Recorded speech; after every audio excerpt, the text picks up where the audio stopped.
race finally go places, love to the max. And when we tell them, Manel, Douglas politics, this is Douglas politics, yo. Douglas politics, listen, Douglas politics, yeah. Douglas politics, this is Douglas politics, yeah. Douglas politics, this is Douglas politics. And it is zero race talk, zero idiotic talk. I deal with facts and information.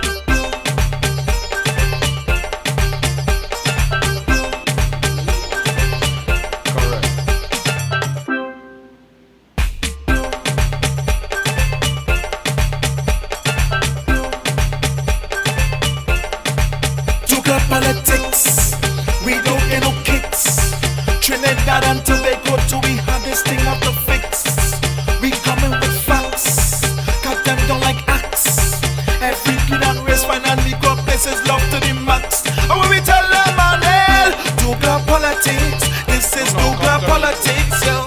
Douglas politics, listen, Douglas politics, yeah. Douglas politics, this is Douglas politics, yeah. Douglas politics, this is Douglas politics. And it is zero race talk, zero idiotic talk. I deal with facts and information.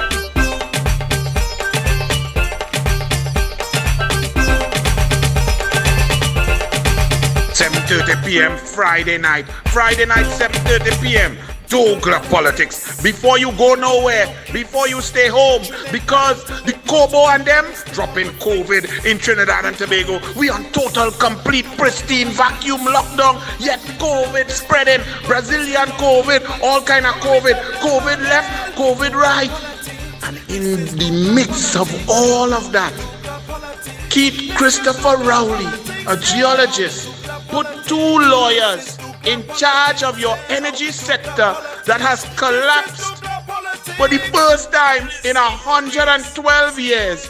Our energy sector is in total collapse, and Rowley does not find engineers, energy people, finance people, energy specific people, people internationally, locally, domestic, brilliant people, geologists, nobody who understands and has worked in oil and gas. He find 2 lawyers who only get briefed because of the PNM.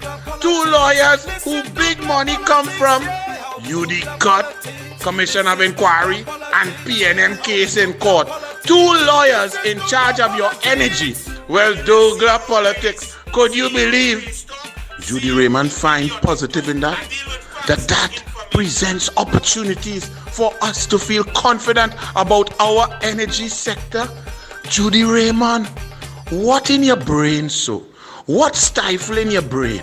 What confusing your brain? What switching your brain to the left and the right? I don't understand, Judy Raymond. Douglas politics. Friday night, 7:30 p.m. Sharp. Race finally go places, love to the max. And when we tell them, Manel, Douglas politics, this is Douglas politics, yo. Douglas politics, listen, Douglas politics, this is Douglas politics, yo. Douglas politics, listen, Douglas politics, yeah. Douglas politics, this is Douglas politics, yeah. Douglas politics, this is Douglas politics. Douglas politics, this is Douglas politics, yo. Douglas politics. Good evening and welcome to Douglas Politics. We start off this evening by wishing the Honorable Kamla Persad-Bissessar, the former Prime Minister and leader of the opposition now, Kamla Persad-Bissessar, the leader of the United National Congress, happy birthday. May God bless you and keep you. And those of you who now realize that the media, that the Guardian media, which is the guardian of Rowley K-Pac since 2010, that the Newsday, which was fair from 2010 till 2014 and a half, 15, then hired Judy Raymond in 2016, has gone totally Rowley and Rice. The Express, which only now in October 2020 has started to return to journalistic integrity and fairness. Understand how powerful that was. You all out there, Stanley Augustus, my good friend, would tell me on the radio, Anil Kamla Prasad Bisesa did so much for people. You could see she cared about children and single mothers. But boy, the perception is that all your UNC thief and thief. Yes, perception is filled and fueled by the mass media. The mass media, which has its agenda, its owners. You all are seeing it, and I'll show you more of it tonight as we go through Douglas Politics. But I say now, and we say from Douglas Politics, Archie, Vishnu, and myself, happy birthday to the Honorable Kamla Prasad Bisesa. Run it. May good fortune be with you, may your guiding light be strong.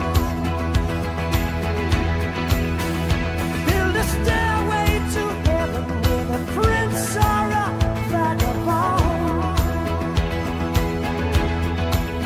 And may you never love in vain. And in my heart you will remain forever young, forever young, forever young, forever young,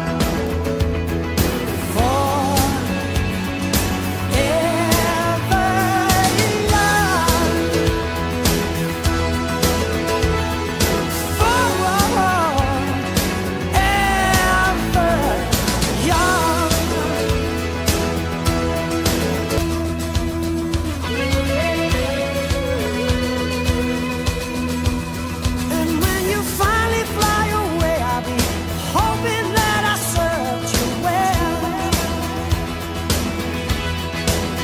For all the wisdom of a lifetime, no one can ever tell. But whatever road you choose, I'm right behind you, win or lose.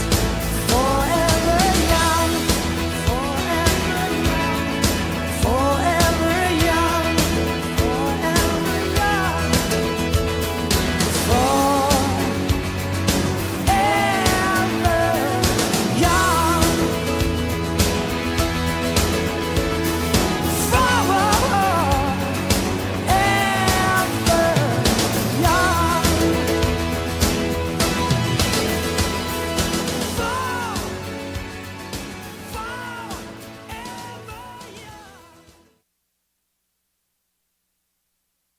I don't support Kamla Prasad Bisesa for any reason other than she believes in people in Trinidad and Tobago, and her policies speak for themselves. Take away all the noise, take away all the lies, take away all the rancor, take away all the rowdy, and just focus on what she did as Prime Minister. If you got access to laptops, to children life fund, 153 children life saved, teaching hospital, Couva Children Hospital, Aquatic Center, National Racket Center, National Tennis Center, Cycling Velodrome, Highway to Point 14, Highway in Dago, buses. If you understood that she put ministers who knew their portfolio, Kevin Ramnarayan, Fazal Karim in science and tertiary, Tim Gopi Singh in education, Fuad Khan in health, not no convent girl, no small pin, no lawyer running energy, no Pomsite Rasta fake man in national security. She had Gary Griffith in national security, Jack Warner. Jack Warner has works and transport. All you wish all you had Jack Warner there now under Kamla Prasad Bisesa or Suraj Rambachan to drive on smooth roads with pothole. Don't get tied up. Take all the emotion and the nonsense and the games and the people who pushing lies down your throat because they own TV station and newspaper. Let me see Rowley's portfolio. Let me see what he has done. All he has done is take everything from the people. Kamla Prasad Bisesa and them under Munilal build over 24,000 houses. What them build? And who build it? What's the procurement? What's the legislation? What's the gutting of it? Ministers procuring. How many recusals? All you was talking about somebody's son of somebody get some kind of thing because they tender and call that corruption under Kamala. Franco-men ministers renting their own building and all you're saying quiet. I can't tell you all everything that lady do, but all you, especially your PNM people now who's suffering under your own government. Yes, you made a mistake. So quietly now, all you wish Kamala Persad-Bissessar a happy birthday. Because all you see what it is to have a prime minister who don't care about none all you. Whether African, Indian, Chinese, in between. He only care about them close to he. End of story. Rich people and those he can benefit from. Nobody else. Wean yourself off of he. So even though you're a Balize and you feel race and you feel African and you feel you have to go left foot, right foot. Right now, just say happy birthday to Kamala Persad-Bissessar because differently able get help, pensioners get increased, grants for autism, grants for football, for sport across the board, increase in culture funding, domestic carnival and investment in culture and the arts and movies and documentaries and local producers, increase in gate. Fazal Karim increased the gate from 400 million to 800 million. The PNM has cut it down to 300 million.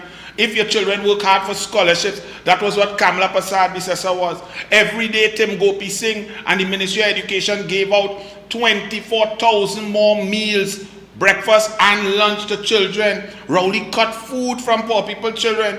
Tim Gopi Singh built 106 schools. Fazal Karim and David Lee built over 12 MIC and NESC centers for us to get training. They funded UTT fully, built UE campus for education, increase foreign direct investment, trade and industry, going down the line.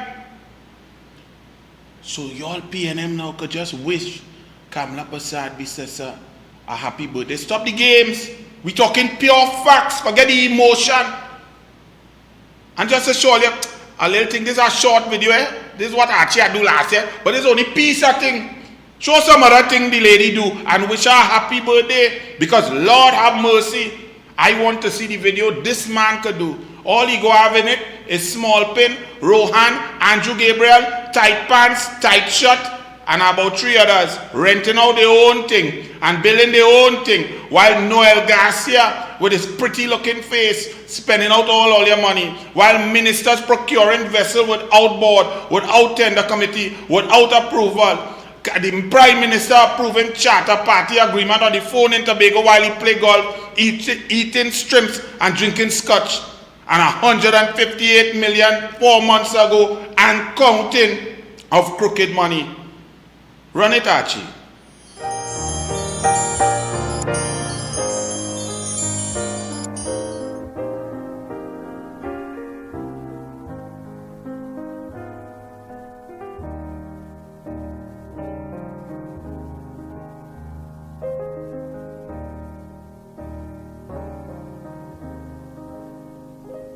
When you're weary,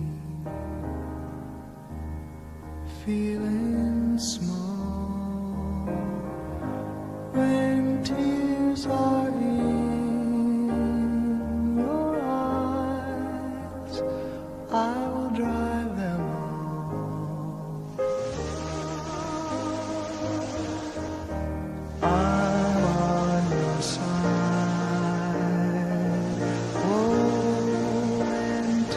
Get rough,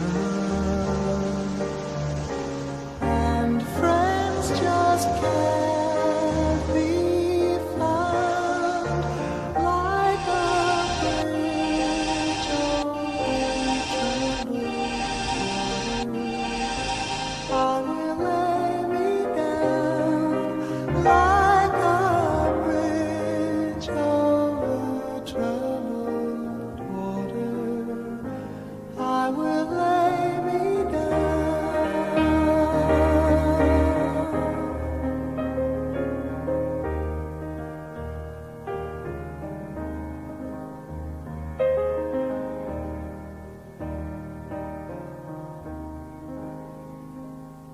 When you're down and out, when you're on the street, when evening falls.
that was just some constituencies that do not and will not vote UNC or for Kamala. Just a little tidbit. So all your day who just automatically vote Coleman, but all your PNM, Haiti, he's the most obnoxious, most disgusting, most arrogant, most selfish human being out. But bam, call an election, 10,000 vote. He's gallery. He watched me in the parliament and said, boy, 2010, if we had sent 3 more Maxi, Gavin Nicholas would have beat you, boy. He watched me and said, well, next time I will campaign. He didn't lie. That's the truth. He did not campaign. He was all on the national platforms and so on. Because he did not need to campaign. Because race politics in Trinidad and Tobago. Why you think in Blenheim, Keith Rowley just sat down and fabricated a story, don't blame Tobago, to try to say that the Indian and the UNC blaming Tobago for COVID-19. Who in God's name blamed Tobago? Not one human being. Not one UNC, not one independent, not one person, not one columnist, not one editor, not one doctor, not one scientist. He just fabricated a story and bam, front page. Don't blame Tobago. UNC, Indian, blaming African Tobago for COVID-19. Boom, division, clung like he could get votes. He has to do that. What you think that is 1%. 1% of what Kamala Prasad Bisesa achieved. If I was to show all your 60, 70, 80, 90% is a 2-hour video. I can't do that. Let him show me his video. What you do? So you have to play race. Indian don't like African. African don't like Indian. A clown like Rowley could get votes because of the gerrymandering by the EBC over the last 60 years. And now it's even worse. The niece of a former sitting minister is now in charge of the EBC. And the best friend of our sitting minister of education who taken away scholarships from children to hand out bursaries to whom they feel to give. Our country is lost. And you're getting tired with emotion. Forget emotion. Talk raw facts. What all they saw there? Raw facts. On top of that, in Tobago, she had the Seabridge, she had the MIC Center, she had CPEP, she had airport coming, she had weather station, weather meteorological center building. She had all kind of thing, road works, anything, and with consultation with Orville London, the chief secretary. Not like Rowley, who put Kelvin Charles to sit down while Smallpin and them up on the platform, and he had to go on the mic like a little pleb and ask a question. So understand that. So all you could just wish the lady a happy birthday. Go ahead, I wouldn't tell nobody. I see that they have a nice tribute to Franklin Kahn in the Express, man. Nice full page, few pages and thing.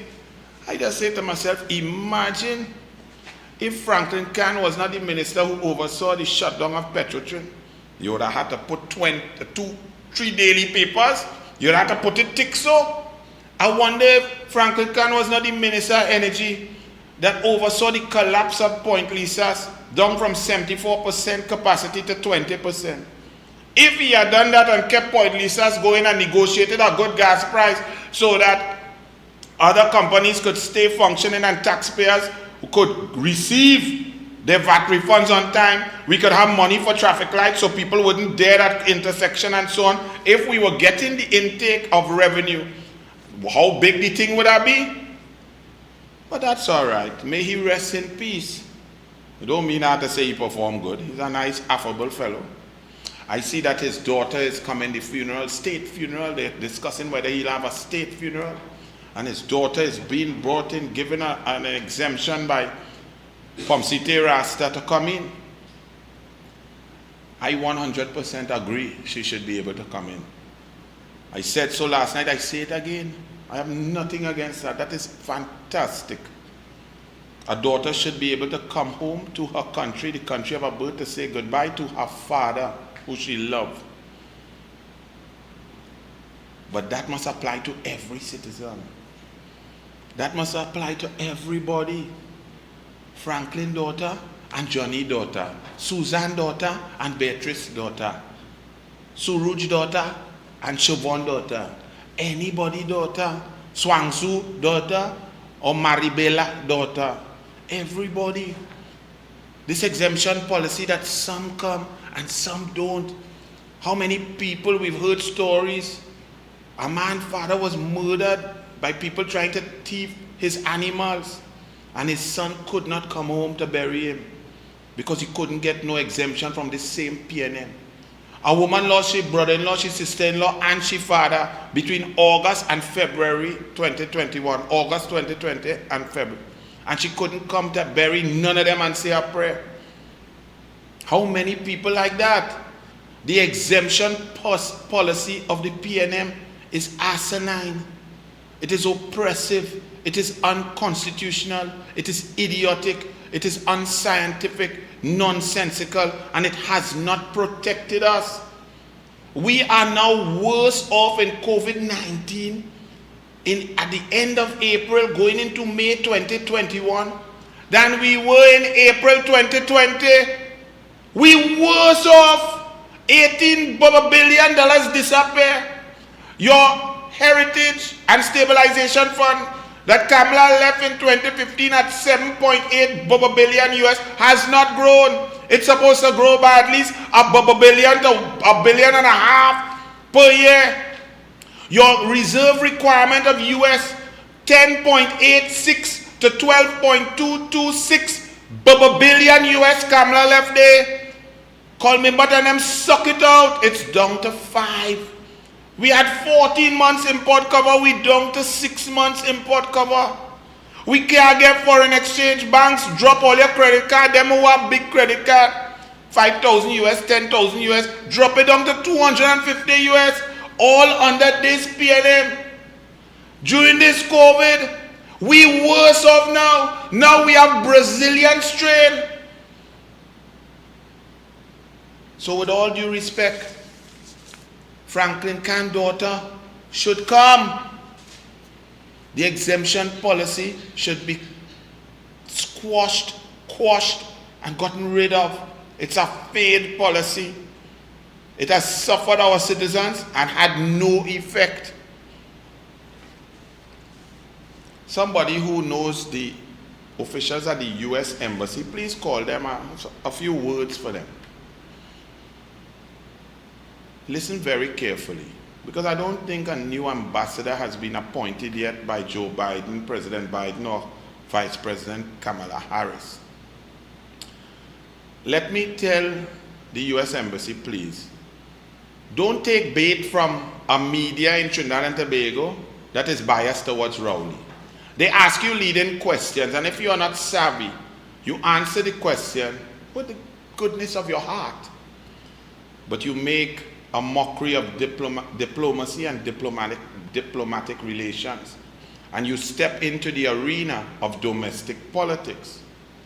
The United States of America gives out travel advisories, apolitical, just on their information, their intelligence about any country.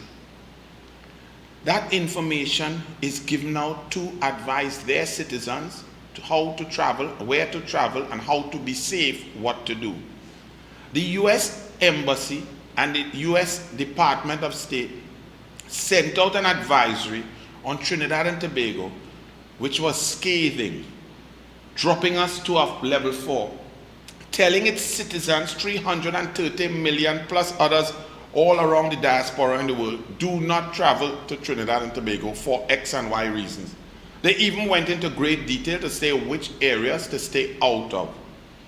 That is pure scientific, factual information disseminated by the United States government. The United States of America is a superpower.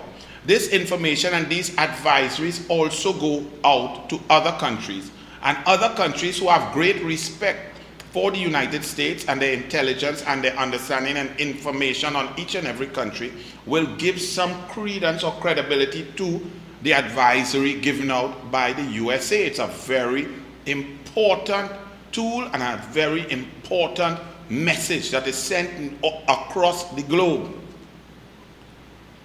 Now, U.S. Embassy. In Trinidad and Tobago, just like in every other country in the world, there is domestic politics.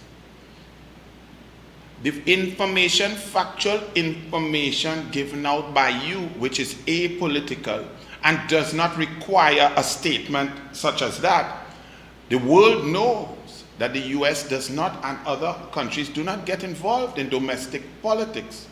However, officials at the embassy, you erred, and for this time, I would just leave it as an error in judgment, an error in marketing, communication, or understanding diplomacy.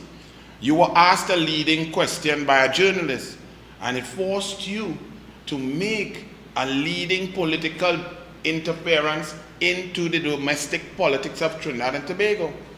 Any opposition party or any government, because travel advisories can go either way. They can either go bad, words don't go, or yes, Americans, go to Trinidad. It is safe. Their national security minister is brilliant. The crime rate has diminished down to 10 murders per year. There is no larceny. People can leave their laptops and their cell phones in the mall, in the food court, and no one will steal it. You can drive and go up into Laventille and listen to Desperados play pan. That could be a travel advisory if you had a government that is trying to do that, to achieve that, that is competent, that has people with intelligence, experience, and ability to improve a situation. Not people like Pomsite Failure Hines. So with all due respect, the apolitical information sent out by the Americans is to be used in each country for their political purposes. In our case, the PNM has run us into the ground. So much so that the US, who does not like PNM or UNC, does not get involved in domestic politics of Trinidad, Barbados, Jamaica, Grenada, Zimbabwe, South America, South Africa, Brazil. They try to stay out, with the diplomats at least. Their foreign policy may be different, as in Venezuela, putting pressure and so on to try to enhance democracy over other sorts of organizational structures. But once the scientific information and the advisory comes out, it is incumbent upon an opposition to make the point that the government is failing, and the independent source or resource or information, the independent advisory of the United States of America, which cannot be said to be UNC or opposition in this case, is showing a deterioration in our situation with regards to safety and security. End of story. Any opposition who does not take that independent information and disseminate it and show that the government should come out, should be fired, should resign, and should leave this country in peace, would be shirking its responsibility. So to the official from the US Embassy, who when asked a leading question about the UNC's politicizing of the information, and they chose to utilize that opportunity to say that the US Embassy frowns upon politicization of the information, with all due respect, you are fast and out of place. That's not your business. You are not involved in domestic politics. You are here as a guest to handle opportunities to create and protect your citizens, to further investment, to provide trade opportunities for your companies, to provide friendly links, to assist us with your whatever funding you have, and to create solid domestic diplomatic relations with Trinidad and Tobago. The US Embassy is not to delve into politics. By your press release, trying to say or to answer the leading question about the UNC's politicization of your independent information, is in fact getting involved in the democratic process, breaching the diplomatic code, and it is not on U.S. Embassy. So at this time, I will just say that obviously someone who is not very well trained in diplomacy lost it and did not check what they were saying. Secondly, to the PNM who feel that by getting their media practitioners to ask leading questions and get up a press release that says the US frowns upon politicization of information, that and nothing is the same thing, because the information is apolitical. The information says that people are not to travel to Trinidad and Tobago. The government of Trinidad and Tobago is the PNM. The PNM has Trinidad and Tobago on the no-fly list, on the not safe list, on the don't go there list. You can't escape that. According to your Minister of Sport, we in charge, PNM in charge, and our country's reputation is going down the toilet and ending up in the sewer. So to the US officials,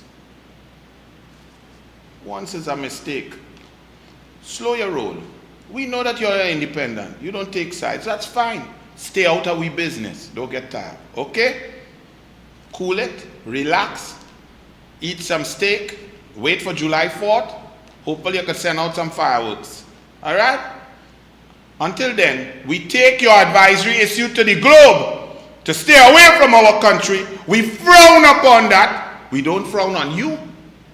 We frown upon those in charge of our country, which is the People's National Movement, Keith Rowley and the Pomsite Rasta. So Yankee, go and find our man up there in New York from Chumakek and see if he have a visa or a green card, and stay out of our business, all right? Bless, man. We coming back.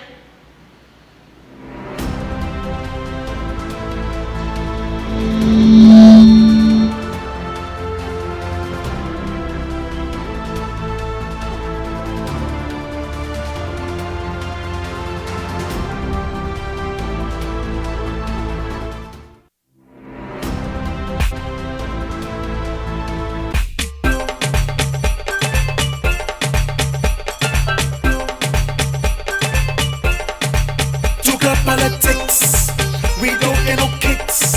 Trinidad and Tobago, do we have this thing out to fix? We coming with facts. Goddamn.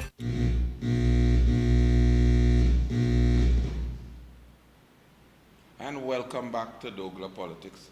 Part of the reason we have those travel advisories to stay away from Trinidad and Tobago, that even under COVID-19 lockdown for 14 months, we have heinous murders, even though the streets are empty, businesses shut down, bars shut down, no nightclubs, no cruises, but we still have heinous murders. Autopsy finds that the granny, 96-year-old, Utilda Joseph, was strangled.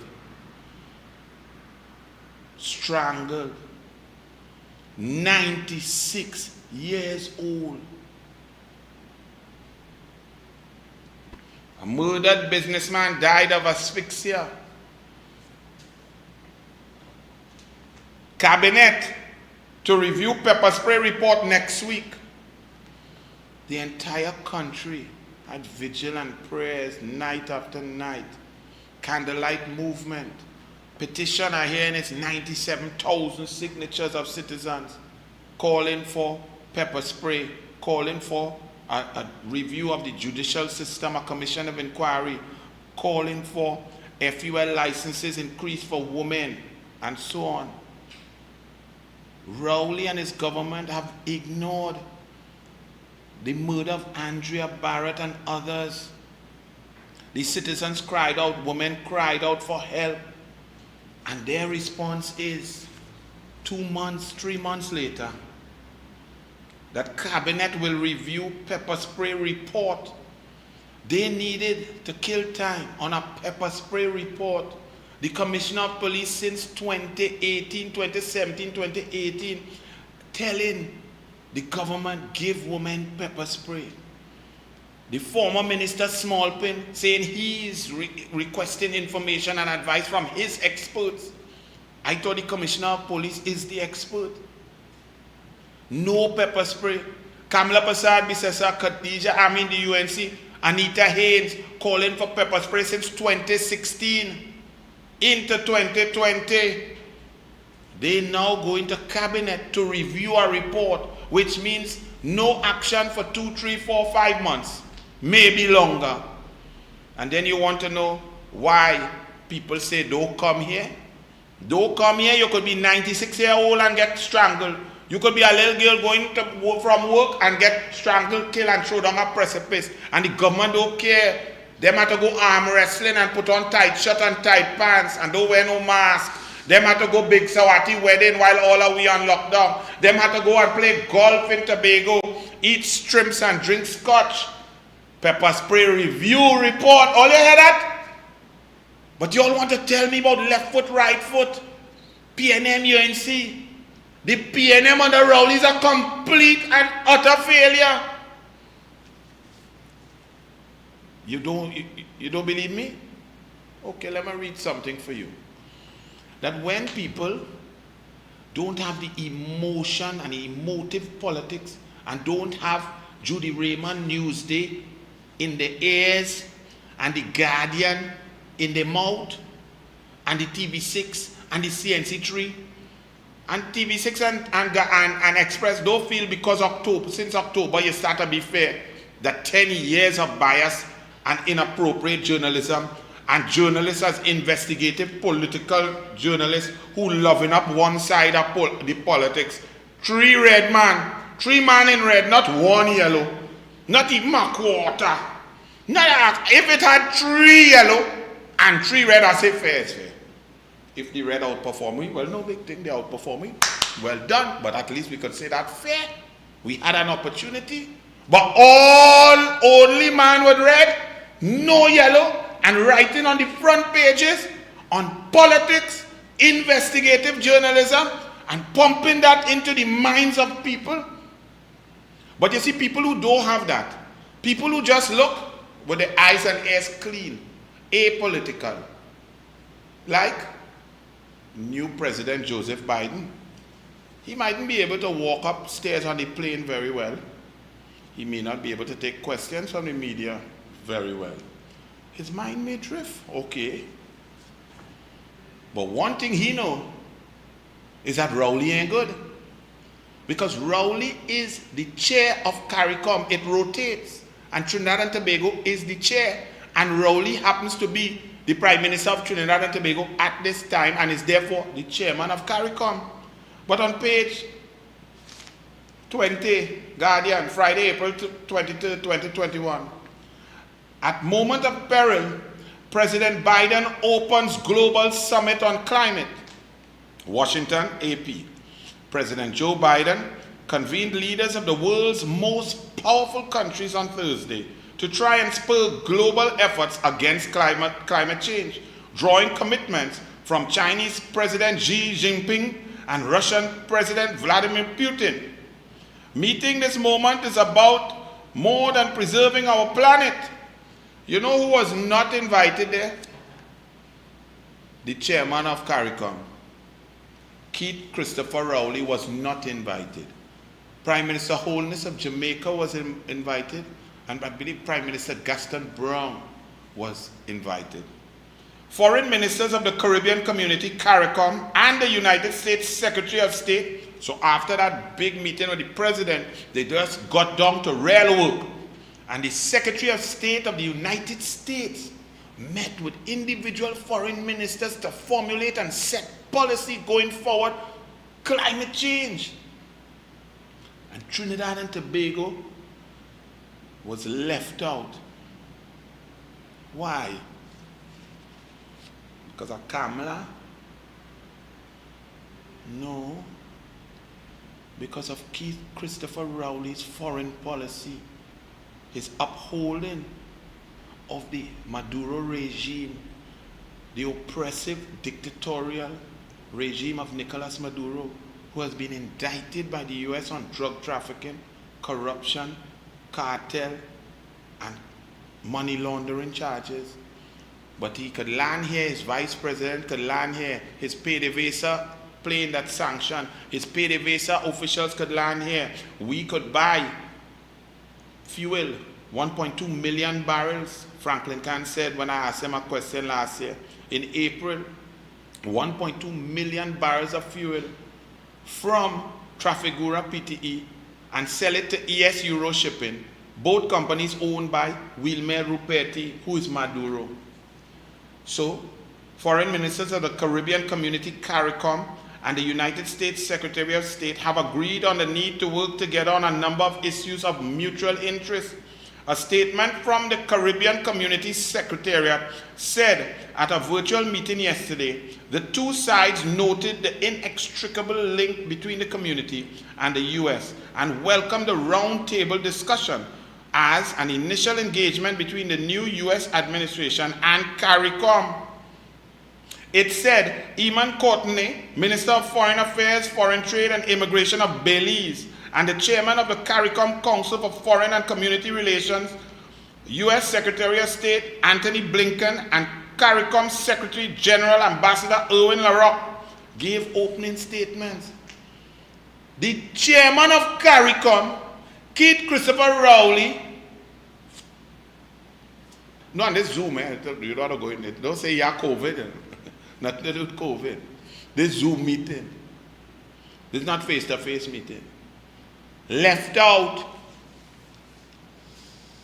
The chair of CARICOM was left out. If that is not the most embarrassing, if that is not the clearest indictment on the leadership of Keith Christopher Rowley, I can't help all you. Down to Biden, all you laughing at Biden. Biden so old, he can't remember, he don't know this, but he know Rowley ain't good though. He know Rowley ain't good. He talking to other people. As we talking that, I see that the Trinidad and Tobago Chamber has elected a new board. And I'm seeing some very well-known names, people of high caliber. So today, as I congratulate the new board of the Chamber of Industry and Commerce, I just put you all on notice. Let's not keep the status quo. Let's not use the chamber as Gabriel Faria used it to promote PNM nonsense and propaganda. And now all businesses, including your own, are suffering. The lockdown has failed. COVID-19 is more rampant than ever. And the new strain is now 5 cases of the new strain, with all not connected to the first case 0. And they're spread all over Trinidad and Tobago. The PNM has failed dramatically on COVID-19, both on the health side, because we're dead in more than ever, and the economic side. The economy is in tatters. So Mr. Charles Pashley, President, my brother from Fatima College, I look forward to your fair analysis, your fair statements on fact, without politics. I see, but you had answer my call, so I feel I go have to jam here, because I know how the ball is bowled. But I know that you are an intelligent man, a strong-minded man, and a fair person. So I expect you to call a spade, Mr. Charles Pashley, President. Kyron Maharaj, David Hadid, Karen Yipchak, Camille Chatur, national swimmer, first and only female to win Cross Harbor back-to-back female. Since then, I don't believe any female has ever won it. She beat me too, blow me out a bun, and she blow past me. Camille Chatur, brilliant, intelligent, strong-minded woman. I don't want to see, please, Gabriel Faria paying for surveys that say Rowley and them doing good when the science says they're not doing well. You see those kind of games, all your name go call. You see why I call it now? Because I'm congratulating you all. So Camille Chatur, Mark Lakis, Mark Passad, Sonia Perchase, Christian Stone, Sasha Thompson, brilliant woman. Riaz Ahmad, well, use a PNM. So all of that's cool. Riaz, he's the immediate pass. Oh Lord, no wonder you see what I tell you. You see how the dog don't lie? As I say PNM, he's the immediate past president. Diane Haddad, Chair in Tobago. Gabriel Faria, Chief Executive Officer, Director ex officio. So we look forward to seeing some more fair analysis. Change the status quo now, because the country is sinking. We need to get back to merit. If someone deserves to be Prime Minister, they work hard, their policy shows that, let them take the job. Cannot have a clown who lies every day, twists up and frighten the whole country because you're bullied and it's vindictive and you lose a contract or you lose a tender. That's why all the banks are so quiet. How come big banks lose $3.81 billion in tender work for public sector government contracts, when anybody know that economies of scale mean that the bigger banks, the longer standing institutions with better balance sheets could bid better? They could get money cheaper. They could get lower the interest rate. How a little parlor by where I just drink rum on the avenue without COVID protocol by Frankie's day. How them beat big banks, Republic, RBC, Scotia, and some merchant bank. All of these big banks, First Citizens Bank, get blown from a little parlor side because the brother happened to be small pin brother. Just lucky, you know. As small pin swearing on the Bible, that man started to get lucky. But did you all hear the point I'm making? Did you hear any of the banks complain? If you lose $3.81 billion of work, possible profits upwards of $600 million, pure profit, you wouldn't be vexed if you really deserve to win that? How come they're quiet? You all ever ask yourself that? Because they don't want to lose all. Our country, we are becoming a country of cowards because we're afraid that bully, that bullet. Some people say, but Anil, why are you so disrespectful to Keith Rowley? He's the Prime Minister. My mother teach me respect is reciprocal. Respect is earned. I don't respect nothing about he.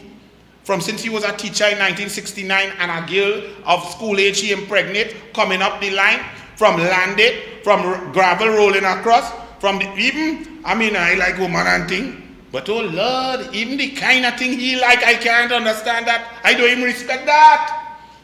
The man is a total clown. The man is a black man who's ashamed to be black and then pulling black man card and have people believing we had a vote for him because he looked like we.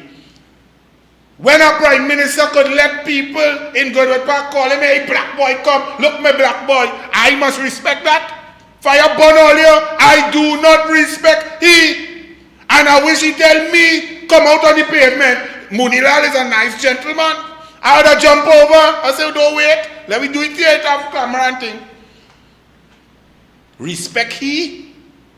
You know many children are suffering and will suffer for the rest of their lives because of the policies on education that man have. Cutting Tim Gopi Singh, school feeding, textbook, laptop program, cutting UTT, cutting MIC, cutting NESC. You know the pain them children going to go through. Respect that. Fire burn all you. Because let me tell you something. In Trinidad and Tobago, we have this way. That if it ain't happen to me, it ain't happen. Well, not me. My Indian wearing mother from Malaysia, lawyer, lover, great woman, intelligent woman, will wake up out she grave and slap me for not caring about your child, for not caring about somebody. That's why I am a coach. And no child I ever coach can say, I don't like this one or that one. Don't like nobody. Everybody rules straightforward. George Bovell was a world record holder, double Pan Am gold, double Pan Am silver, Olympic medalist. And he reached late for my swimming one time. And get the signal. Home. No special treatment. All fair across the board. Respect that clung. By fire burn all you. Not me, for afraid he. Me afraid he. Their mother lie on me and trying all kind of, go ahead. Afraid he. Billionaires and some are called afraid he because they want something. They want the next billion. All right. All of the business people. All of them who went in the wedding are afraid he. Respect must be earned. I have zero respect for that clown, that idiot, that fool, that super spreader, that liar, that man who's creating division in the country, playing race card every day, left, right, and center. That clown! Guardian, no honeymoon for new ministers. Now, Guardian, it's amazing how you could find any way, dig and scrape the bottom of the barrel to find some positivity in abject stupidity. Even Rhoda Barrett have a problem with this shuffle with Hines, and even Rhoda Barrett, Balize and Rice. But the Guardian find a way to say no honeymoon for new ministers. What's new about the two ministers? What's new about Fitzgerald Hines? What's new about Small Pin, Stuart Young, in energy?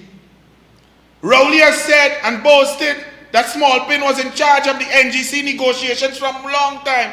He has been overseeing energy issues from the office of the Prime Minister. He went to Houston and negotiated the price of gas that has our country in total collapse, and our children have no investment in their future, in their education, no sport, no culture, no pan, nothing because of Small Pin.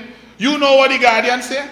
Minister Young, in his capacity of minister in the office of the Prime Minister, would have gained some experience in energy-related matters as part of delegations on such matters with the Prime Minister during the party's first term and current tenure. So the Guardian's position is that a human being who got involved in negotiations where he was not qualified, suited, nor should have been, he only entered there because of his close affinity, love, and togetherness with the clown who's the Prime Minister. That's the only qualification. That for whatever reason, they are tight. They like ring on finger. That's the only qualification.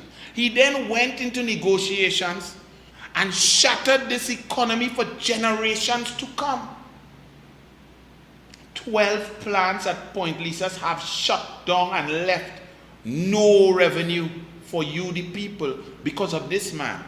And the Guardian somehow says that negative, that failure, that abject, ridiculous negotiation, that failure qualifies as experience.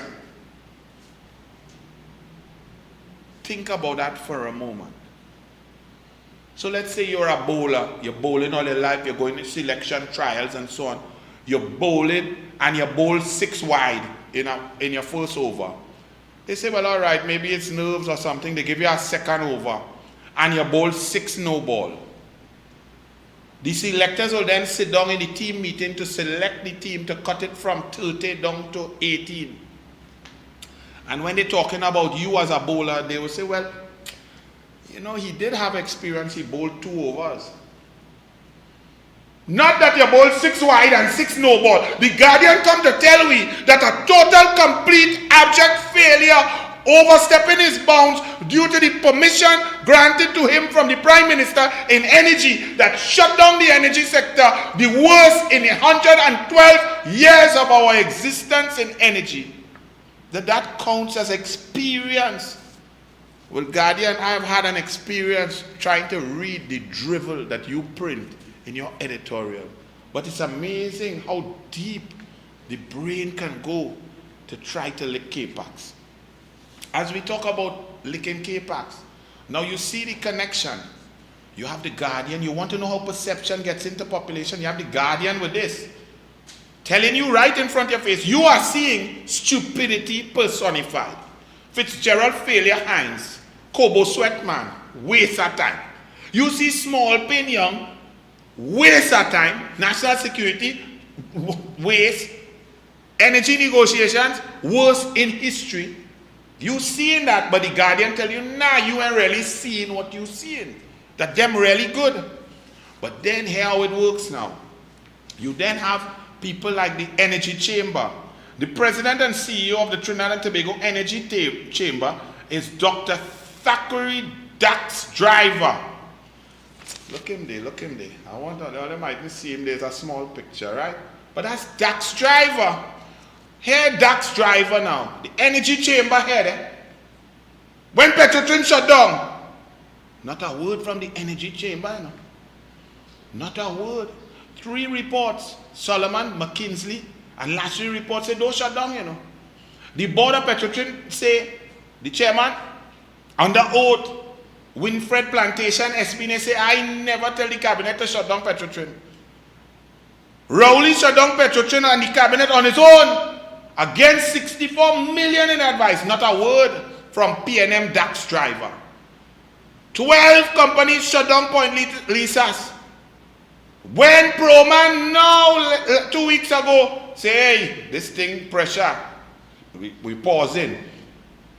He now say, well, we're a little worried. He now get worried, right? Credit rating going down, 35,000 more jobs at risk.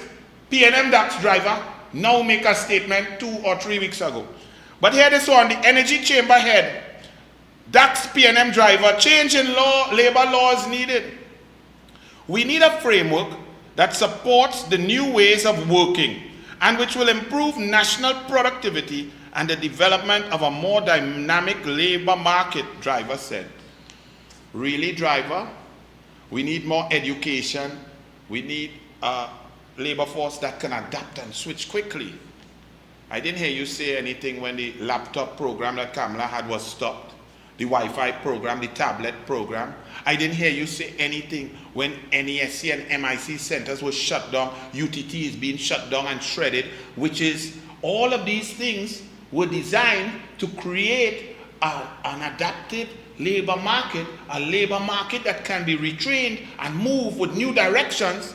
Those were all concepts, policies, and positions which will achieve what you are saying is needed. But you said nothing, Mr. Archie. All you look at this Dax Driver, and when all you see him, they like to stay in the shadows and play PNM thing, right?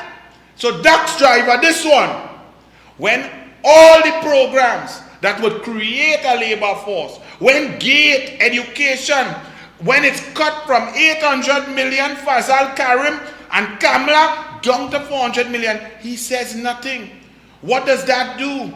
That makes our labor force less trained, less adaptive, less creative. When funding is cut across the board in education, when scholarships are cut from 500 to 100 to give out bursaries to be decided by PNM, he says nothing. But he comes to make a speech talking a bag of crap like he just read a textbook. These are the kind of people that have our country in the mess that it is. Me, I know where they find this clown. Let's continue listening to him. Such an intelligent, brilliant fellow for a man who has Balizé stuck in his K-packs. He also advised that the country must have a labor market that is able to quickly and efficiently respond to changes. Really? This government has trampled labor, shut down the biggest labor union possible, mash up the tripartite negotiating team, shut down labor, discuss nothing, done nothing to help labor, to hear about labor, to adapt labor, no online. Right now, 46,000 children, the labor force this man is talking about, have not logged on to school to be educated in order to be adaptive, creative, brilliant, and move with the times. And what does the Energy Chamber say? Absolutely nothing. Coming to make a speech to sound good. He continued, Trinidad and Tobago, there are broad global shifts that are also impacting Trinidad and Tobago, including the rise of digitization. Yes, the rise of digitization is impacting us in 2021. In 2010, Kamla Persad Bissessa was starting that fourth industrial revolution by giving laptops to our children in Form 1 and then going down to tablets to ensure that we stayed up with the digital world, that we stayed up on our labor force coming forward. We have lost 10 years. You did not say anything, but you talking now as the energy chamber when energy industry in Trinidad and Tobago has been obliterated. We create nothing, we produce nothing, we manufacture nothing, we refine nothing, and we have clowns like this who come from wherever to talk one bag of nonsense. He continued. Additionally, Driver said there are specific challenges to this country as it seeks to improve its global competitiveness. Oh, we seek to improve our global competitiveness, Mr. Dax Driver. In 2015, under Kamla Persad Bissessa, we were 65th in the global competitive index. In the last 5 years, going on 6, we have dropped to 105th. That's what you call improving, Mr. Dax Driver? Isn't it truth that over the last 6 years, we have dropped dramatically, and it is embarrassing how uncompetitive we are? In the global competitiveness index, Mr. Driver, you just making a speech without any factual basis whatsoever. Kamla, 65th in the world. Rowley, 105th. And you saying Rowley is seeking to improve? Boy, you have no shame. You are a shameless, ridiculous clown who pretends to be intelligent. Me know where you from, you know. He continued. We need to fix the global competitiveness. Second, attack our fiscal deficit. The fiscal deficit that has increased our debt to GDP ratio that has moved from 61% under Kamla Persad Bissessa in 2015 to 92% right now and climbing. With this clown Coleman but continuing to borrow while revenues have dropped under to the point of no return, where we now making revenue by police giving out speeding ticket. You are saying that we are trying to address our fiscal deficit. Our fiscal deficit is ballooning under him, but your good friend Dax Driver. He continued. We need to attract new cash flows and to diversify its exports. Really? Diversify? Your prime minister who you support said that's all they talk in 2016 speech. They talk about diversify the economy. What are you talking about, Dax Driver? You're telling him to diversify the economy into what? What has he done? We have gone 40 years backwards under Rowley, and you are still a PNM protagonist. You are still a PNM apologist. You are an embarrassment. Why don't resign and come out, go in some other energy chamber, go in the Lucasade energy chamber or something, and give you a flipping chance? He says we need to attract new cash flows. Foreign direct investment under Kamla Persad Bissessa in 2014 was 2.64 billion US. We now stand at negative 600 million US. And you know, attract new cash flows from where? From your K-Pax? Look. Next editorial. But here now, I see finding new energy. So you have this PNM man talking here. Dax Driver talking nonsense. Everything he said, we have gone backwards under Keith Christopher Rowley. But then you have the Newsday editorial, Judy Raymond picking up on this now to try and create a perception in your head, because he says, yes, Rowley and now Small Pin is now trying to diversify, to increase cash flows, to create a labor force that is adaptive and creative and can move with the time, all of that nonsense. And then you have an editorial, page 12, Newsday, section A, April 22nd. The Prime Minister's cabinet reshuffle has been met with tepid response. obviously, even from PNM. However, there are good reasons why Mr. Young may be a good fit for the portfolio at this time. A lawyer, not even a good lawyer. I beat in a case where a man, the first defendant, didn't even put in a defense. He get beat so bad that he had to make the first defendant unlost a case. That's that clung. And he's a bush lawyer. It's me and my brother, well, my brother's a lawyer. Beat he, and them boys, AA coming on them, against Brian Manning. Beat them bad. He's not even a good lawyer. All he do is sit down in an off inquiry and collect money. That's all them just do. But they put he now in energy. No energy or knowledge. The little dapper, the little blind, the little kobo sweat he get to negotiate, collapse the entire energy industry. But the Newsday, Judy Raymond is now going to tell us. Let's read on. I know you're all excited to hear. She's going to tell us that there are positives in the appointment of an uneducated, no experienced human being the head of a critical ministry of energy, which requires lots of hands-on knowledge. Okay? Let's hear these positives. Aren't you all ready to hear Judy Raymond? But there's precedent for the juxtaposition of these portfolios. At various points, the PNM's Overrun Padmore held both between, meaning Minister of National Security and Energy, in 1973 and 1975. So Judy Raymond's positive is that a PNM government had a man who was Minister of National Security and then Energy. I know all you're wondering about what I'm talking about, you know. Judy Raymond's point here, to look for positives in the appointment of an uneducated energy person. This one knows nothing about energy, not an engineer, not in energy, they work in energy, can't spell energy, don't have energy, he don't even drink Lucozade energy. Her point is that in a past government, Overrun Padmore had the portfolio of national security and then went to energy, and he had it at the same time too. I can't make this up, you know. All you go and read it for yourself. That's a positive. So Overrun Padmore in 1973 to 75 has some relation to Smallpin now.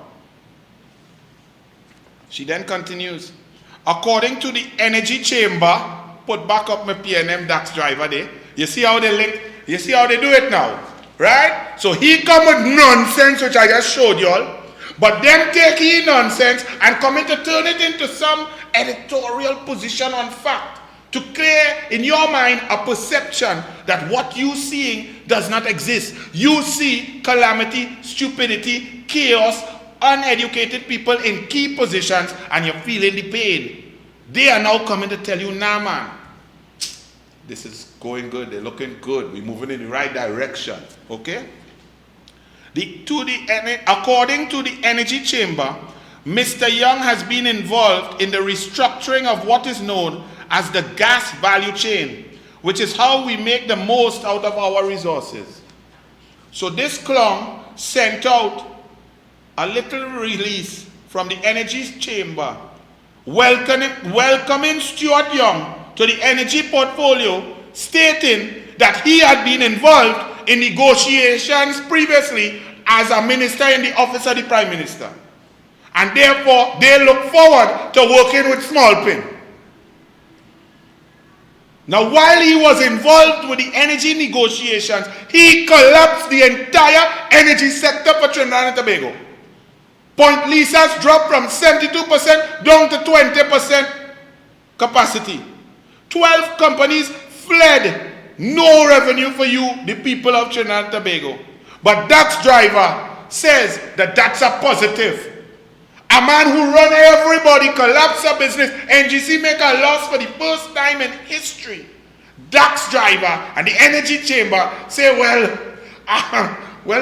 Smallpin was there, so we're happy that he's here now. And then the editorial, Judy Raymond, working in conjunction with this clung DAX driver, comes to tell us that a total complete failure who overstepped his bounds because his prime minister put him, and the favor with which he's looked upon by the prime minister, put him to walk all over Franklin Can portfolio and crumble and kill the entire energy sector. They tell me that's a good thing. Let me continue. They said somewhere, Judy Raymond said, as well, profound ethical and economic considerations loom over the management of our scarce resources, as well as the disposal of key assets such as those related to Petrotrin. Now you see why Small Pin gone there. Now you see why Rowley put Small Pin there. Because your assets are to be disposed of without procurement legislation that Kamla Prasad Bisesa left there. So tight pants, tight shirt, gone in on the instruction of Rowley to gut the procurement legislation. And now he puts his sidekick, his Gary Sobers, his king of procurers. Two of them went and procured vessels without board, without tender, without competition. Meet the CEOs, open the bid. See one bid was lower. Call, tell them your bid too high. Come down and hand it out 1-1 like mint. And now he is there, and the Newsday is perceptive. The Newsday is saying that Small Pin now gets to oversee the disposal of your assets. And these people call other people thief. Still want to vote for that? Okay. But that's what we said here on Douglas Politics. Put Small Pin in energy, or you hold on to your seat because they go in and sell things fast. All your thing going and sell. Isn't it ironic? The Business Guardian was giving us a look back at some of the energy ministers from way back, and some of the names, like Overon Padmore, Errol Mahabia, Herbert Atwell, Patrick Manning, Albert Richards, Lenny Sate, Kelvin Ramnath, Barry Barnes. But now you have to add it. We could add Kevin Ramnarine. But now at the end of that list of illustrious names, all with experience and skill in the energy sector, you now add Stuart Small Pin Young. But there was one I left out from before, There was one I left out. This Minister of Energy, this Minister of Petroleum and Mines had the air and the heart and the capax of the former Prime Minister. He was loved and beholden by that Prime Minister. He could do what he want. He could walk where he want, go and do whatever he wanted in other people's portfolio. He was the super minister. In fact, I dare say, he was the Gary Sobers of the former Prime Minister, Dr. Eric Eustace Williams. His name was John O'Halloran. The Minister of Petroleum and Mines, John O'Halloran. And now we move to the Minister of Energy, Stuart Small Pin Young, who has the heart and soul of his Prime Minister, who's all up in his Prime Minister's capax, who walks all over other ministers' portfolios, whether it's tourism, whether it's the Chief Secretary of Tobago, whether it's energy, whatever it is, whether it's works and transport. He walks wherever he wants because he holds the power, the respect and love of the Prime Minister. So on one end you had Johnny O, and on this end you had Stuart Small Pin. History repeats itself. We coming back, Archie. All you soak that one in.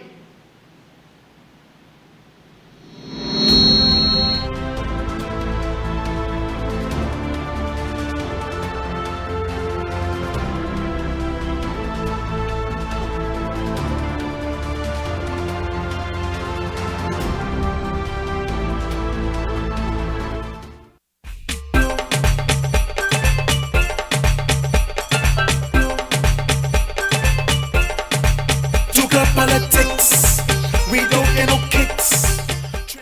And while all of that is going on, he had a big accident again here today. I hope that people are not there were injuries, but I hope that they all recover. And accidents all across Trinidad and Tobago. Here why? As your assets are going to be disposed of by these people who legalized thieving, who went into the parliament and gutted the procurement legislation, removed medical supplies, lawyers, remove government-to-government relations, disposal of assets, and your assets are going to be disposed of. You already have NEQA and your gas, your equity looks like it's down to zero because the deal was 10 million US cash and 25 million US in shares.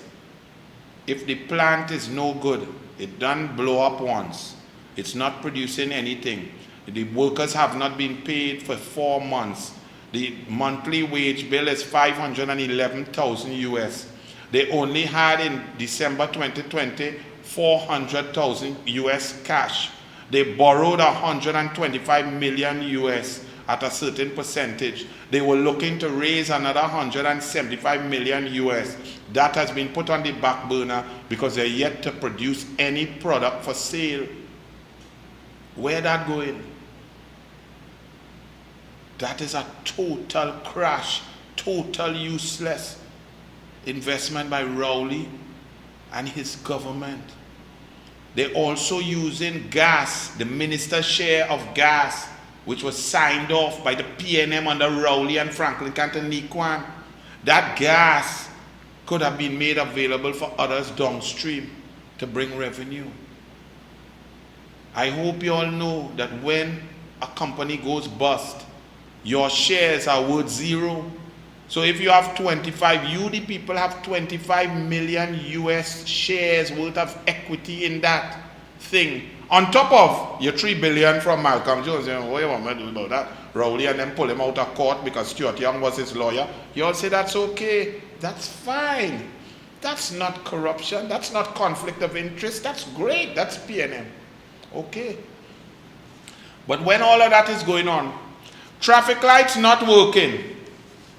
Traffic lights, Your wives, your mothers, your sisters, your daughters, all kind of people driving on the roads, families, babies. But traffic lights in Trinidad and Tobago are not working. You all want to know why? Traffic lights across the country have not been working over the last few days due to late payments to the contractors who service these lights. Rohan Sinanan, Minister of Works and Transport, spoke to Guardian Media in a telephone interview and confirmed that the lights were not working and that the reason was due to lack of payments to contractors. Well, I mean, we do have challenges in terms of cash flow, says Rohan Sinanan.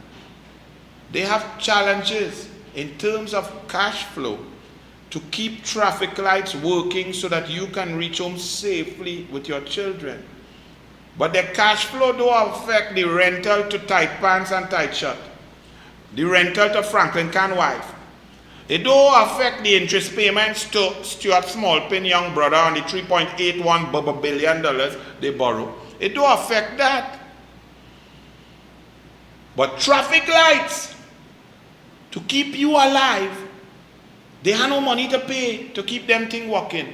And accident after accident down to today, police get in an accident. I wonder what Arrival Live has to say about that. Miss Inglefield, what say you? You don't need traffic lights, want people and drink and drive. Arrival Live is only with drink and drive. Except if it's a PNM. A PNM could drink and drive and you happy and Inglefield, Miss Inglefield.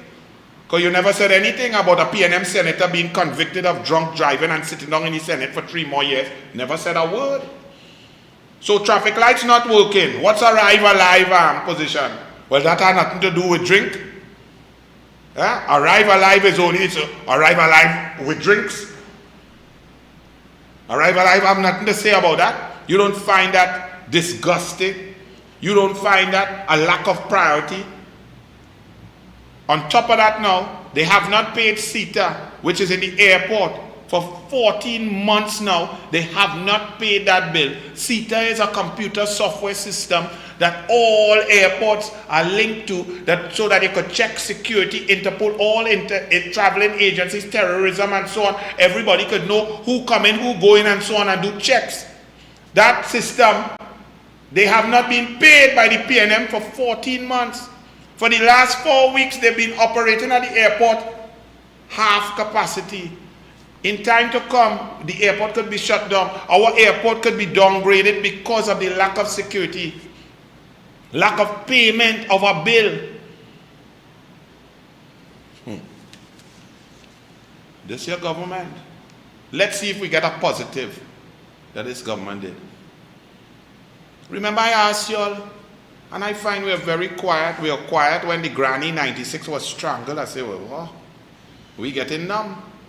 But when 3 children were taken off the Galleons Passage in St. Vincent by our Ministry of National Security, and the then Minister of National Security, Smallpin, said, well, we did not have any guardians to take care of them in the state quarantine, our state quarantine, and therefore we took them off the vessel and left them by a volcano to dead.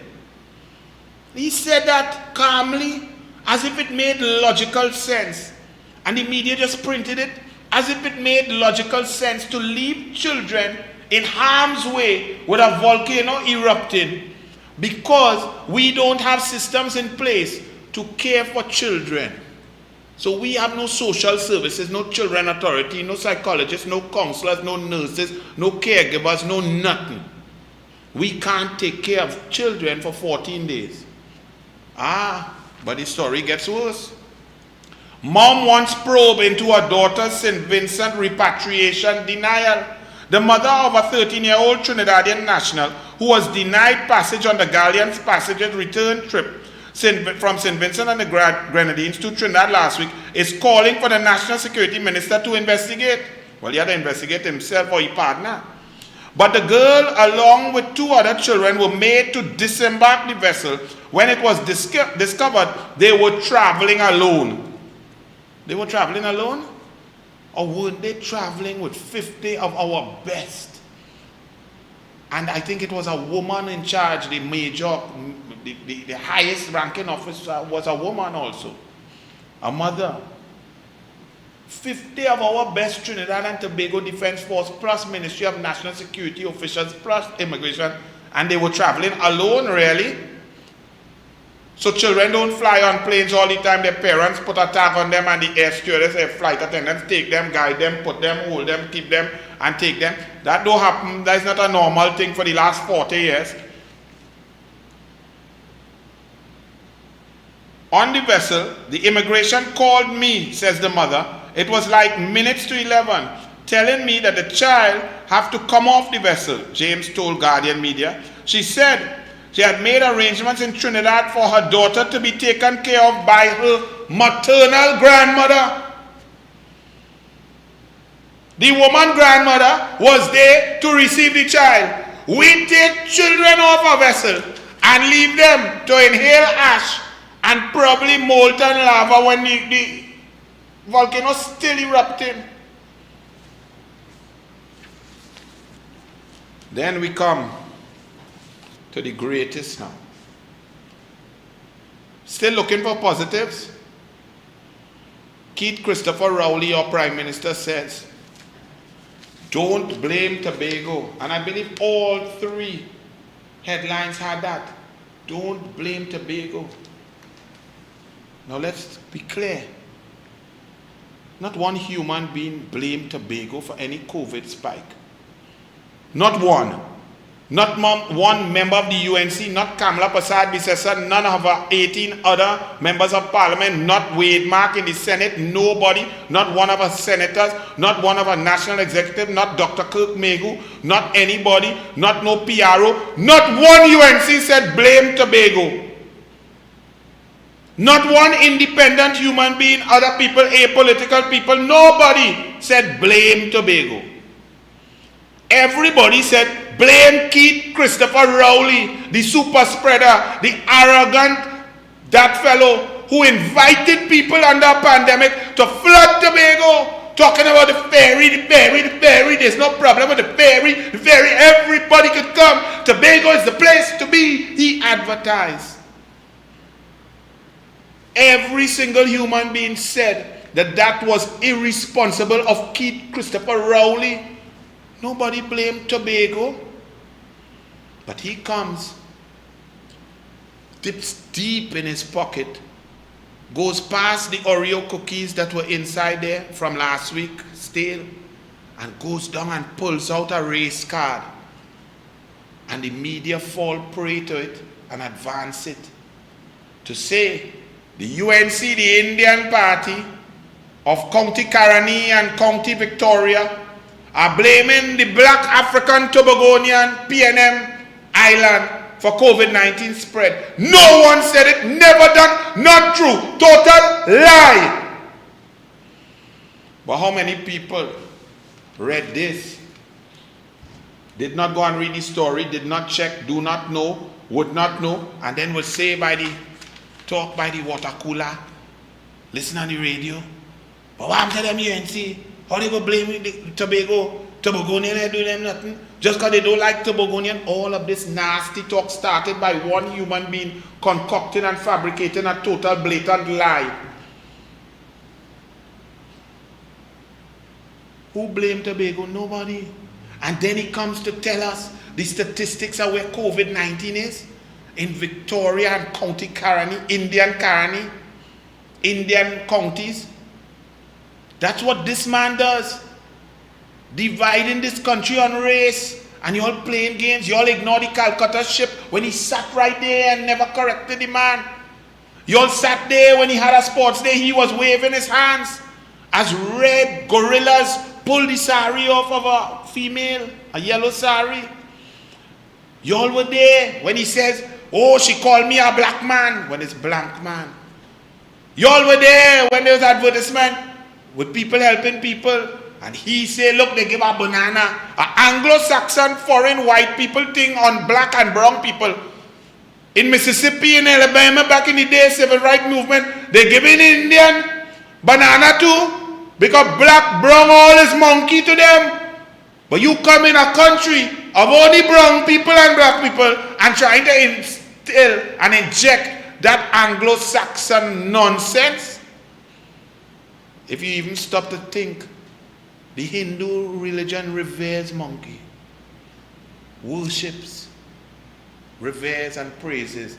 So if only even read a book, you know that stupidity makes no sense. But enough of you believe it to go and dip your finger for that clown. And now he tries a race card again. When he is the super spreader, they say he had 35 contacts. We know he had contact with Franklin Kahn. Franklin Kahn dead. He sends another crew to come now, and Avery Hines and Roshan Parasram emitting the same nonsense that he is trying to break down per county where the spread is. When people went to Tobago, 50,000 people, Rohan Sinanad boasted that they went to Tobago. They went from all over Trinidad. On the advice and invitation of Rowley, they flocked to Tobago. No extra police, no nothing. No extra masks, no extra protocols, nothing. They line up separate in the airport and jump on a plane 95 to 100% full. Flood out on the ferry. Everybody on the ferry choke up so. When they went to Tobago, they pick up something and pelt it away, party in Island Pool, Pigeon Point Beach, all over. And then everybody, all the Trinis, jumped back on plane and boat and come back Trinidad and went all over. So COVID all over because the super spreader was not only spreading it himself. Look at it. He was not only spreading it himself, he invited citizens to come and do this in Tobago. And then now, he comes to say, that is UNC blaming Tobago, trying to play Indian against black. What a disgrace. Well, let me also tell him. He said the origin of the spike predates Easter. Dr. Rowley. He's not a doctor, a geologist, you know. He's a doctor of stones. Right? Stones. Franco meant stones. Prime Minister Dr. Keith Rowley yesterday strenuously rejected the assertion that Tobago and its people were the cause of the current COVID-19 spike. Who made that assertion? And the newspaper just print that, He strenuously reject an assertion that was never made by anybody. And that front page, story.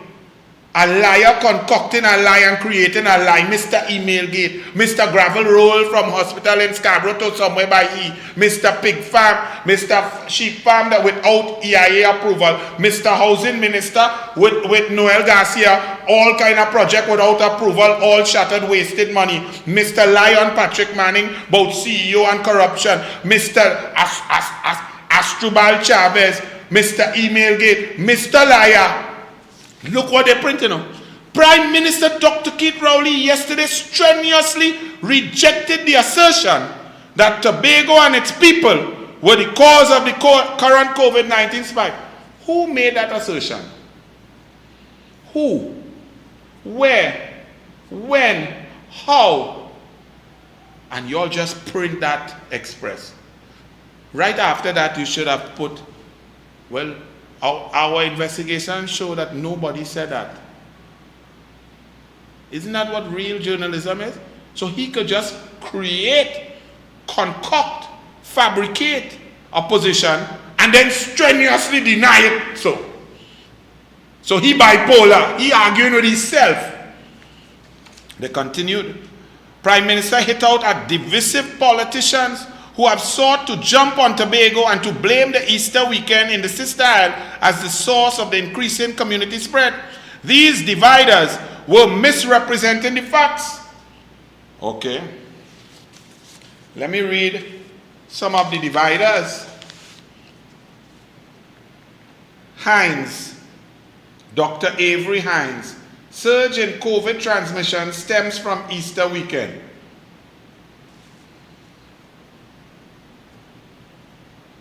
Dr. Hyde. That's a UNC? That's not the same PNM Hines?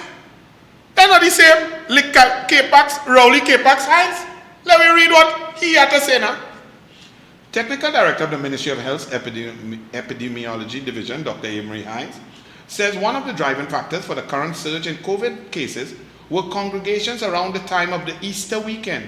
We're now seeing the effects as this week's figures roll out. We're seeing that 2-week gap between Easter and now being followed by that large surge, he said while presenting the epidemiological data during yesterday's virtual press conference. Hines noted, we have actually picked up pace in positive cases, and that advanced pace has been maintained over the last couple of weeks following the Easter weekend. Let me go back. Where it is, right? Let me check what Rowley said. Rowley said, Rowley hit out at divisive politicians who have sought to jump on Tobago to blame the Easter weekend in the Sister Isle as the source of the increasing community spread. Dr. Avery Hines. One of the driving factors for the current surge in COVID cases were congregations around the time of Easter weekend. Let's go back and check Rowley, what Rowley said. The Prime Minister reiterated that Caroni, Victoria, were the locations of the highest increases in confirmed infection, not Tobago. The CMO data sheet continue to confirm that areas of accelerated increases of confirmed viral infection continue to be County Caroni, County Victoria, and St. George East. To set about to separate the people of Tobago or their tourism economy for special hatred is misleading and just plain wrong. For special hatred now. Keep in mind, nobody said that. Nobody blamed Tobago. Nobody blamed Tobagonians. Nobody, whether UNC or anybody else, blamed Tobagonians. We blame Rowley for inviting people to go over and frolic in Tobago. We blame Rowley for being a super spreader himself. We blame Rowley for not ensuring extra police presence and adherence to protocols and the regulations that he and his government made. So everybody blame Rowley. Nobody blame Tobago. Then he transforms it and said it's hatred now. Hear the word, you know. To separate the people of Tobago, to separate the people of Tobago or their tourism economy for special hatred is misleading and just plain wrong. What is misleading and just plain wrong is your lies. You're a sick man, boy. A result of a successful Easter weekend in Tobago, he said, there's nothing useful to contribute on the UNC to be trying to establish that our current circumstances are as a result of a successful Easter weekend in Tobago. He said, Rowley said he was rejecting any attempt to misrepresent the facts and the placing of blame on Tobago for hosting a few thousand who chose to spend their time. First of all, it's not a few thousand. Rohan Sinanan said it's 50,000. I don't think we use the adjective few to describe 50,000. And then he says, for hosting a Tobago, a successful Easter weekend. Well, hold on. Let me see something.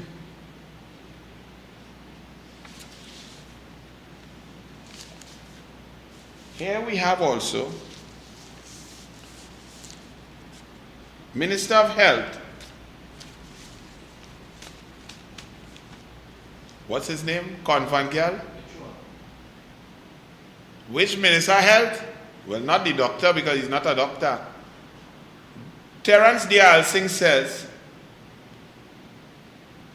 the spike we are seeing in COVID-19 cases across Trinidad and Tobago was as a result of lax behavior during the Easter weekend.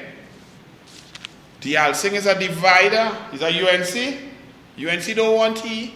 You could keep him, Rowley. You could keep him, you could have him, and you could love him. The same Dr. Hines there though. The one that he say is a great divider. Rowley and his fabricator. He lies so much he don't know when to lie, who to lie, and how to lie. Hines says there's no evidence that Brazilian strain is spreading. Really? He said that yesterday.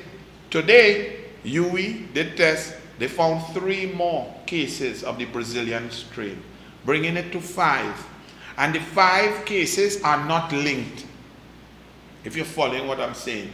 So the first case, separate. And these others are separate. And they all down. One was also down in Barry Padarat constituency of Princestown. Because, ladies and gentlemen, I told you all, if you feel it have Venezuelans in Arapita Avenue and Diego Martin and Simeon Road and thing, go down so. Go down Debe, go down Princestown, go down Pinal, go down Siparia. When they coming through Cedrus, Fullerton, Ikakas and thing, they're coming in that area.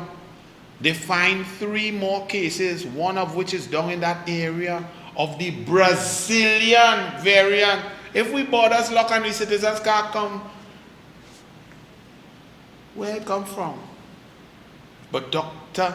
Hines saying that no evidence of that spread. I wonder what you're going to say tomorrow. It spread like Bruban on bread. And then the Newsday comes, and the Newsday says, local xenophobia. So I'm saying, but what is this? But clearly, when I read this editorial, I realized that Judy Raymond couldn't write this, because this was kind of scathing, an attack on Rowley. Judy Raymond wouldn't do that. Is Judy Raymond in quarantine for true? Or she just didn't work this day?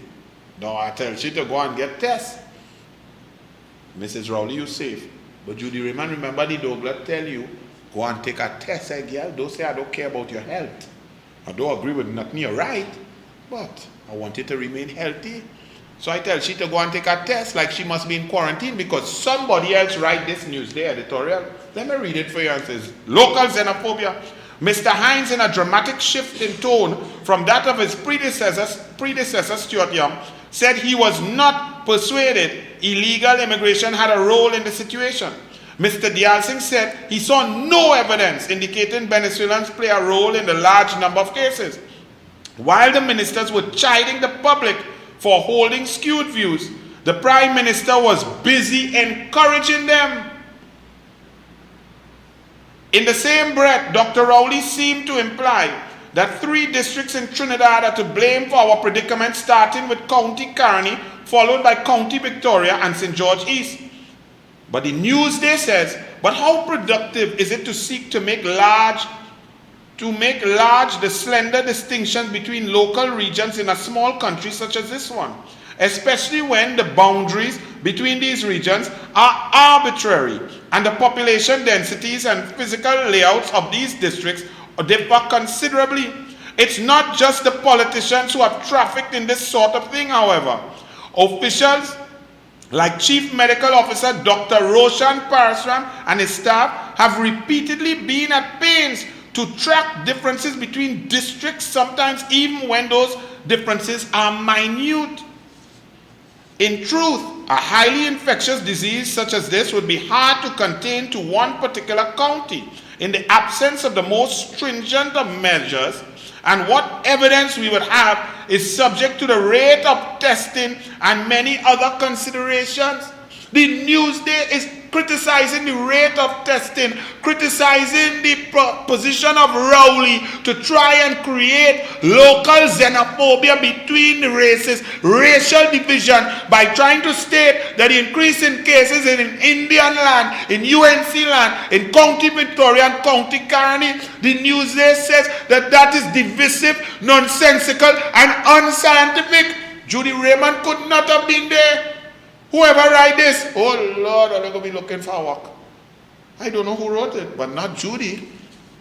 Unless that documentary was true and COVID-19 presents problems of erectile dysfunction. Oh, so fast?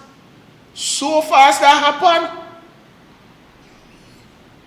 And one time, girl, you're done with it? Oh Lord. In a situation in which race and politics are currently tied to geographical constituency, to blame one space over another has insinuations best left out of public health policy. The Newsday is blowing out and buffing Rowley. Oh my goodness. And by the way, to all of you, nobody's been xenophobic. COVID-19, we on lockdown. COVID-19 needs human beings to jump, to live, to survive. Needs community spread. We had a period of 54 days without any community spread, with 116 positive cases and 8 deaths. We were locked down and total lockdown. Our borders were closed to citizens. Any citizens who were coming back were coming through quarantine and protocols, 14 days testing, PCR negative testing, and so on. But the borders are porous, and COVID-19 now is worse 14 days after Rowley's war on COVID. So imagine you fighting a war on something and getting beat. Well, you better come out of the office. If you're a general, they fire you already. You lost the war. And the only reason that it's coming through illegal immigration. Not that migrants are bringing it on purpose. They're coming to survive. They're coming from a place where it's rampant.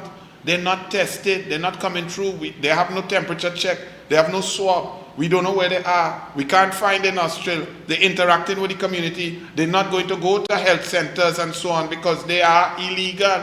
They want to hide. They want to stay under the radar. But it's spreading.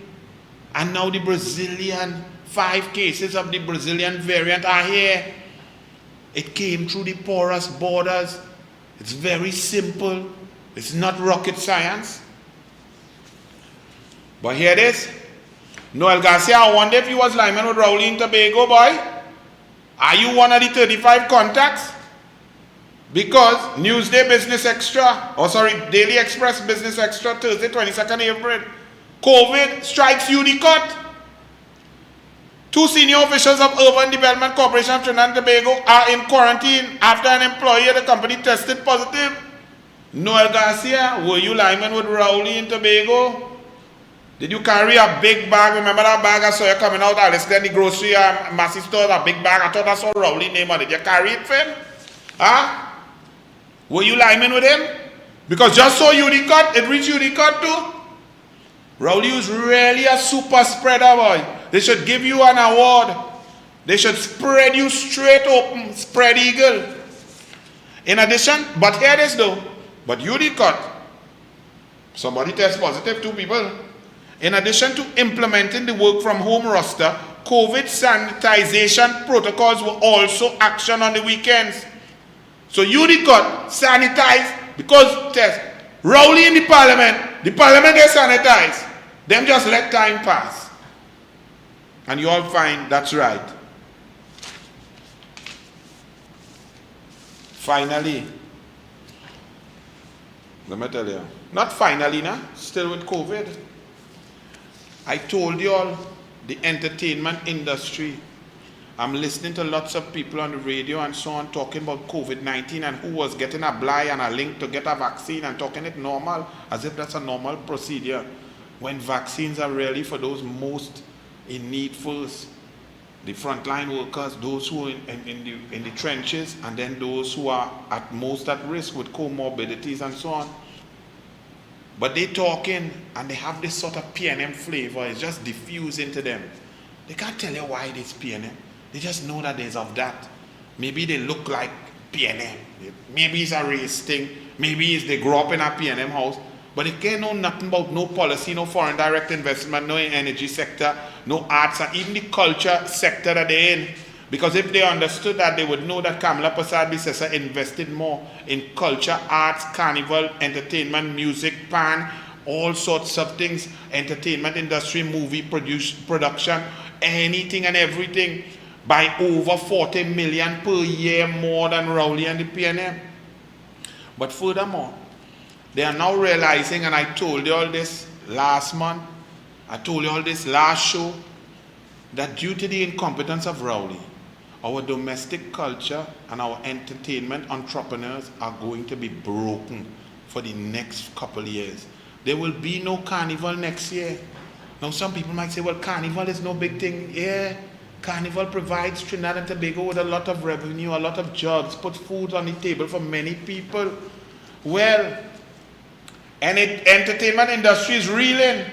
The latest closure, a severe blow. The latest COVID-19 public health restrictions have put the entertainment industry under pause. Event promoters and producers yesterday described the closure of venues throughout the country as a severe setback. Right? You all now understanding that? They also had an editorial today in the Express showing an SOS, cultural SOS. It fall down here. Sorry. Daily Express, Friday 23rd April. The ease with which the government has shut down the entertainment sector without so much as a reference to support provisions or even acknowledgement of the damage being done to the single largest sector of entrepreneurs and innovators in this country speaks volumes about its attitude towards the cultural industries. While it is at pains to keep the private sector running, it seems unaware, meaning the PNM government is unaware of the fact that the entertainment industry and other players in the cultural sector are also part of the private sector, built and developed on private initiative, expertise, and investment. No consideration, no understanding. The entire entertainment industry shattered because of poor COVID response. We're number one, and all you believe that nonsense? We're the worst. Rowley was the worst before COVID. COVID just show how much of an idiot he is. And you all think it's funny. People suffering, all their savings gone. Soca, calypso, culture, pan, music, art, artisans, bands, security, light man, stage man, music man, corn soup lady, everybody suffering. And now no vaccination, no herd immunity. We going into May. Band launch is normally June, July. Music start to drop all September. No carnival again because of PNM incompetence. All you still want to vote left foot, right foot, and who black and who not. But here the Express had to express. No government has ever really understood the cultural economy powers? Really? No government. No government, not Kamla Prasad Bisesa government, that increased cultural funding and funding to Carnival from a minuscule 27 million to 145 million with Winston Gypsy Peters. Extempo, he went mad and went red eye business, but at the time, Extempo King, Calypso Mona, culture, PAN, increased funding for the PAN across the board, PAN in school, art, movies, direction, creation, culture, local. All you forget all of that? All of that investment, UTT funding, Rowley cut all of that. And you all say that Kamla didn't understand culture and the economy. That was one of the pillars she was going to diversify and was in the midst of diversifying the economy on. But of course, I know it's hard for you all to just talk the truth pure. You must throw in something. Because one way that gerrymandering and race works is if you pretend both major parties are the same. So PNM is terrible, ridiculous, doesn't understand, unaware. But no government was aware. Really? How sad. The Guardian comes to say, no second chances with COVID-19. Now remember, the same newspaper, this Guardian, tried to promote Keith Christopher Rowley as some conquering hero, rewriting and quoting his speech from last year at the beginning of the war on COVID. Never mind that he has lost the war on COVID, kicking him in the puffin. Never mind that. Them come to play like he's some hero. The man who had an invitation for a 240 people wedding in his pocket, Andrew Gabriel wedding. The man who's a super spreader. The man who had Dr. Hines trying to change regulation from symptom to asymptomatic and so on about incubation period. The man who invited people to go across to Tobago and frolic and put nothing in place to keep us safe. The man who had the borders porous and Brazilian variant reach. Hear them. Even Rowley admitted in his Facebook post that he has made frequent mistakes. No, he didn't enunciate and tell us specifically which ones. I mean, I forgive him. So many mistakes he makes, he can't remember all. But here the Guardian. The Guardian, Rowley admit he is a clown and he make mistake. The Guardian and all not ready to admit that at all, Guardian. No second chances with COVID-19. It should not have come to this. Had there been enough discipline within our population for widespread adherence to public health protocols, the big stick approach now being implemented by the TNT Police Service would not have been necessary to deal with another spike in COVID-19 cases. The Easter weekend escapades, the unavoidable truth, says the Guardian, is that these COVID-19 surges are due to the behaviors of people moving around more freely and with less regard for the pandemic protocols. Really? It's not Rowley and the porous borders.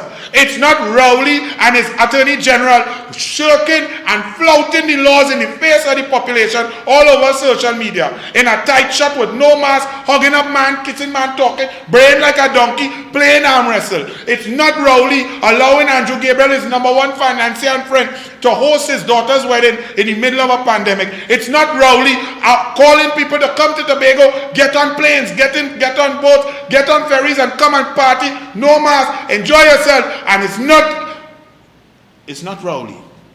A Guardian is the people. So the government, the Prime Minister, has no responsibility for nothing. But look what he has responsibility for. A Guardian, I wonder if you like this one. Look who he put. Actually, get ready that video there. As we lock off this Douglas politics. I just want to show you all as you go home. Take care of yourself, you know. Be safe. Because if we have to depend on this man to keep we safe, a man who say he's Rasta, but he now going to head up Babylon system in a government that oppresses black people, takes away laptops for them and tell them it's for their own good, gives them no sporting funding, no grants, no school feeding, no textbooks, no houses, no UTT, no NESC and MIC training, no funding. They tell you to wean yourself off the government. This Pump City Rasta is now going to be the head of the Babylon system. All you, be safe I go on. Enjoy this. Run it, Archie. Rat race, I'm singing that when the cat's away, the mice will play. Political violence, city, yeah. Don't involve Rasta in your say.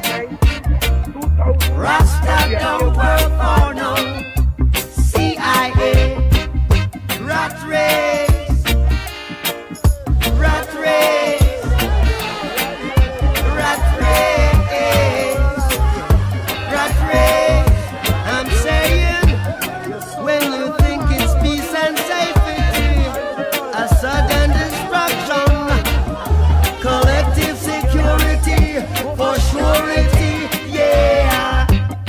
Don't forget your history, know your destiny in the abundance of water. The food is thirsty, rat race. One of the 9 police divisions across Trinidad and Tobago, and I will be asking them to report to this team on a daily basis their activity in terms of the enforcement of those regulations, where people will be made to feel it in their pockets if they practice the unthinking behavior of disregarding the security and the safety of all of us.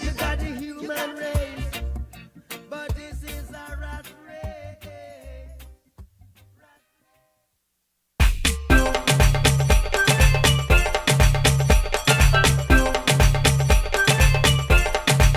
Juggler politics, we don't get no kicks. Trinidad and Tobago, do we have this thing up